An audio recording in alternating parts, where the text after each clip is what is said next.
Olá, tudo bem com você? Vamos hoje, na nossa aula de redação, ver alguns dos principais elementos da narrativa. Vamos ver narrador e discurso. Não na teoria, porque na teoria vocês já viram comigo. Hoje nós vamos praticar. Vamos ver alguns textos, alguns excertos, fragmentos literários e neles nós vamos tentar identificar o tipo de narrador, classificar o narrador e também achar os discursos que podem ali estar presentes, as chamadas vozes presentes no texto. Vamos começar com um texto de Machado de Assis. É importante que você tenha em mente que no vestibular aparecem textos contemporâneos, textos atuais e textos também do século XIX, XVI, 17, enfim, você vai perceber uma linguagem diferente desta que você hoje lê, que você hoje utiliza na sua comunicação. Mas você deve saber lidar com essa linguagem. Não há tantas diferenças semânticas assim, mas há um texto que eu vou ler com vocês, que você vai achar uma palavrinha muito estranha, vai parecer um erro, mas não é. Lembre-se de que a literatura, desde o século XVI até agora, vai ser pedida a você no vestibular. Vamos ler o texto então. De repente, Honório olhou para o chão e viu uma carteira. Abaixar-se, apanhá-la e guardá-la foi obra de alguns instantes. Ninguém o viu, salvo um homem que estava à porta de uma loja e que, sem o conhecer, lhe disse rindo: "Olhe, se não dá por ela, perdi-a de uma vez." "É verdade", concordou Honório, envergonhado. Esse texto é um texto de Machado de Assis, de um conto chamado A Carteira. Muito bem, eu quero que você tente identificar comigo que tipo de narrador é esse presente e qual é o discurso que evidentemente está ali presente. Voltemos para o texto e você já responde para mim. Veja, quando se diz Honório olhou para o chão e viu uma carteira, e aí o narrador continua a abaixar-se, apanhá-la, continua falando sobre as ações da personagem, nota-se que há um narrador que é simplesmente observador. Ele está de fora observando as ações. E eu quero que vocês também observem a presença do discurso direto. Nós temos aí, e vejam os sinais de pontuação marcando o discurso direto. Olhe, se não dá por ela, perdi-a de uma vez.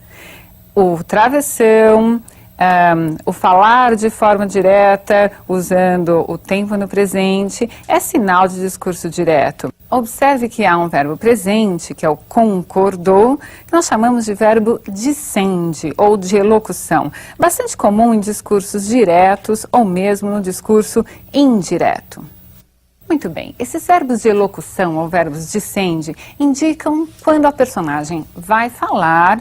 Então, eu posso dizer, ele respondeu 2 pontos e mostrar a fala direta da personagem, característica então do discurso direto, ou o verbo dissende de elocução pode aparecer no discurso indireto. Eu posso dizer, ela informou-me que neste momento não poderia atender-me. Simplesmente o narrador transmitiu a fala da personagem, usou um verbo de elocução e depois esse verbo de elocução não nos deu a frase de forma direta, a própria personagem falando. Então comece a observar que nem sempre eles aparecerão, mas eles são sim marca, quando presentes, desse discurso direto ou indireto. Tudo bem? Guardaram os nomes? Então, são verbos dissende, ou chamados declarativos, ou ainda de elocução. Ficou claro? Então, nós vamos ler mais um trecho para você também tentar perceber qual é o narrador e qual é o discurso predominante. Tinha medo de abrir a carteira. Podia não achar nada, apenas papéis e sem valor para ele. Ao mesmo tempo, e esta era a causa principal das reflexões, a consciência perguntava-lhe se podia utilizar-se do dinheiro que achasse. Não lhe perguntava com ar de quem não sabe, mas antes com uma expressão irônica e de censura. Podia lançar mão do dinheiro e ir pagar com ele a dívida? Eis o ponto. A consciência acabou por lhe dizer que não podia, que devia levar a carteira à polícia. Nós continuamos com um fragmento do Machado de Assis do conto A Carteira, mas nesse momento aparece uma outra voz, um narrador diferente, um narrador que sabe o pensamento da personagem. Eu quero que você acompanhe de novo esse trecho comigo, já atentando para essa dica que eu estou dando de que há um narrador que nos revela o pensamento da personagem e o momento em que esse pensamento diretamente nos é mostrado pelo narrador. Vamos de novo ao texto? Observe este trecho. Está lá. Podia não achar nada, apenas papéis e sem valor para ele, ao mesmo tempo, e esta era a causa principal das reflexões. A consciência perguntava-lhe se podia utilizar-se do dinheiro. Veja, como é que o narrador sabia o que se passava pela consciência da personagem? Só é possível esse tipo de colocação no texto se o narrador for onisciente, se ele conseguir saber o que se passa dentro da cabeça da personagem. E nesse trecho, podia lançar mão do dinheiro e ir pagar com ele a dívida, o que nós temos é uma reflexão direta da personagem. Só que essa reflexão nos é revelada pelo narrador.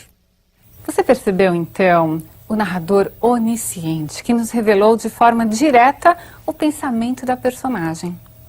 Nós vamos ver mais um texto. Nesse texto, nós vamos ver o último tipo de discurso, que ainda não vimos nos outros. Lembre-se, já vimos o discurso direto, a personagem falando, vimos o discurso indireto livre. Qual está faltando? Veja agora no texto. Começou por não dizer nada, pois em mim dou os olhos de gato que observa. Depois uma espécie de riso maligno aluminou-lhe as feições, que eram duras. Afinal, disse-me que nenhum dos enfermeiros que tivera prestava para nada, dormiam muito, eram respondões e andavam ao faro das escravas. 2 eram até gatunos. Esse texto é de um conto chamado O Enfermeiro, ainda de Machado de Assis. Bem, nesse texto você percebeu a presença da palavra dos, que hoje nós falamos dois. Isso vai acontecer também com outras palavras, como por exemplo, coisa, você vai encontrar em textos do século XIX, do século XVIII, e hoje se fala coisa. Assim como antes se dizia vossa mercê, que passou com o tempo a vós mercê, que passou com o tempo a você, e que hoje nós dizemos se. Você está bem? Você hoje vai à escola? Enfim, essas modificações elas são absolutamente naturais na língua. Mas não é esse o ponto que eu quero que vocês apenas observem, mas responda agora. Afinal, qual é o tipo de narrador e que discurso está presente neste fragmento? Ache elementos que justifiquem sua resposta no texto. Há um trecho que diz aí, pôs em mim 2 olhos. Apareceu um mim, que é o indicador de uma primeira pessoa. E mais para frente ainda há o verbo e o pronome. Disse-me, alguém disse para mim, eu que estou contando a história. Nós temos um narrador que é personagem, um foco narrativo em primeira pessoa. Há um personagem que participa da história, ele conta a história para nós. E observem também um fragmento em que o discurso indireto está presente. Veja lá, disse-me, ao invés de aparecer 2 pontos, travessão na outra linha, o convencional discurso direto, há a reprodução pelo narrador daquilo que foi dito. Disse-me que nenhum dos enfermeiros que tivera prestava para nada, dormiam muito, eram respondões e andavam ao faro das escravas. Vocês notaram? Quem disse essas coisas não foi o narrador. Ele contou para nós o que alguém disse para ele. Então nós achamos aí um exemplo de narrador, personagem e de discurso indireto. Também apareceu um verbo dicende, aquele verbo que vai indicar o que vem depois do discurso, que vai ser anunciado, como eu disse, seja direto ou indireto. E às vezes o verbo dicende vem após o discurso, tanto direto quanto o indireto. Ficou claro? Entendeu? Bom, agora eu quero que você pense em fazer uma narração aí na sua casa. Eu vou fazer uma proposta, vou ler um tema que já apareceu numa grande faculdade, no vestibular de uma universidade muito importante, que você vai tentar desenvolver, prestando atenção àqueles elementos já estudados. A caracterização da personagem, do espaço, do tempo, o narrador, e você vai criar o discurso. Mas veja que nessa proposta há elementos que são já definidos.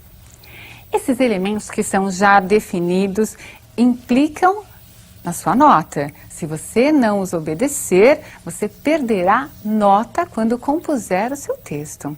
Então, não deixe de seguir qualquer orientação. Vamos ler comigo? No dia 5 de outubro de 1999, terça-feira, o jornal Correio Popular, em Campinas, São Paulo, publicou a seguinte manchete de primeira página, acompanhada de breve texto. 100 mil ficam sem água em Sumaré. Um crime ambiental provocou a suspensão do abastecimento de água de cerca de 100 mil moradores de Sumaré. A medida foi tomada na sexta-feira, quando uma mancha de óleo de aproximadamente 3 quilômetros de extensão surgiu nas águas do rio Atibaia.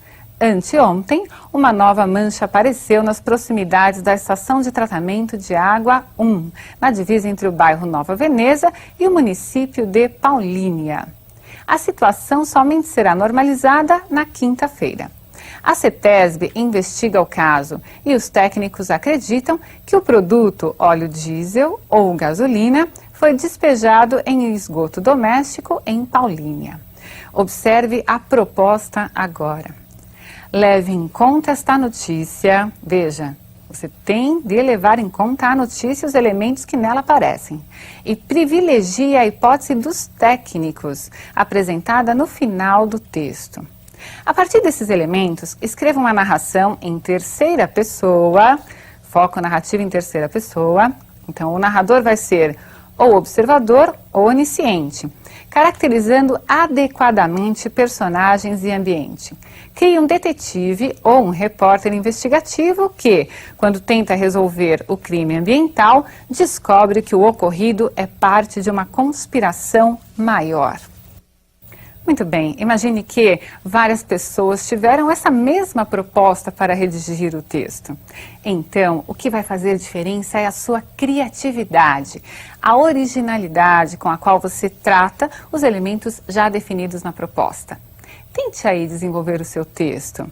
A prática é que vai fazer com que a sua redação cada vez se aprimore mais. Tudo bem? Quero que você treine aí na sua casa para ter um excelente desempenho na sua prova, no seu vestibular. Um grande abraço e até a próxima aula.